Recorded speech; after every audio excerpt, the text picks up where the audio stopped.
We really wanted to focus on big gameplay systems that would basically force players to throw their existing strategies over their shoulder and try to figure out the whole thing all over again. So with religion, espionage, the city-state system, the way that combat works, there's just a lot of meat here for any average Civilization fan to really dig into. It's great now that we have the expansion. We have 34 different civilizations to play. So that's a lot of choice right there. But once you latch on to a couple of your favorite civilizations, you tend to play them a lot. And I don't like to play them the same way every time. A lot of the civilizations that we added have really unique and powerful traits because we didn't want it to be just a numbers game. But I'd wanted these all to feel like unique, cool gameplay elements that really fit in with the civilization that they were using. But we also wanted to reflect the fact that Carthage evolved out of the Phoenician sea power, and they actually were very good at establishing a trade network of port cities all around the Mediterranean coast. So they get free harbors, and then to reflect that ability to get up over the Alps and attack the Romans, they actually are the only civilization that can move units over mountains. Austria is a really cool addition for a couple of reasons. Ed wanted it there to flesh out kind of the whole European experience. He's using it in his scenario into the Renaissance because it's part of that whole religious conflict area that he wanted to go into.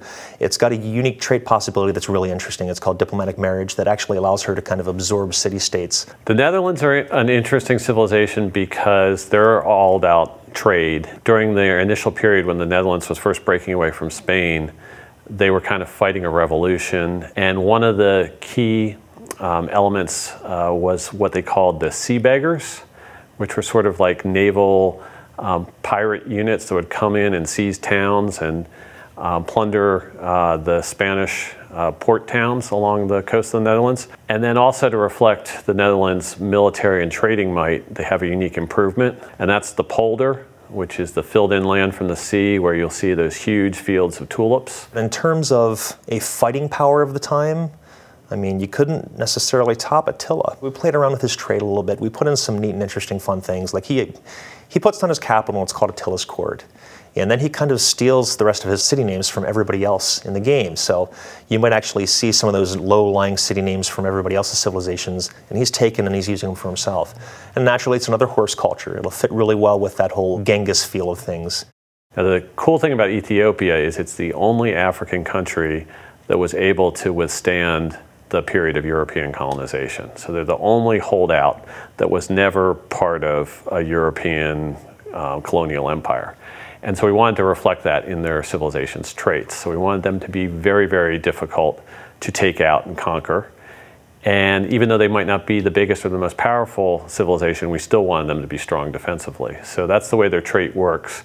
Anytime they're fighting a civilization that has more cities than they do, they get a very, very significant combat bonus. Some of them that have come out before, I hate to admit it, but I play with Boudica the Celts probably in 7 of every 10 games that I've been playing lately. Boudica's trait is faith-based, so I'm often playing an aggressive religion game. She makes it really easy to play a strong religion game, and they actually get faith from kills. And so if you want to cause trouble early in the game while you're on your road to religion, the Pictish War is the way to do it.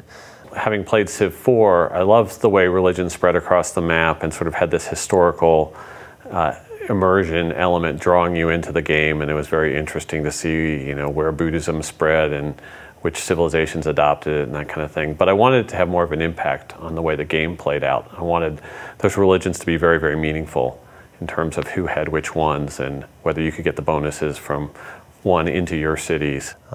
There are other more interesting, unique units in the game as well. I mean, you mentioned Attila. His battering ram is absolutely devastating. He gets it as a spearman replacement.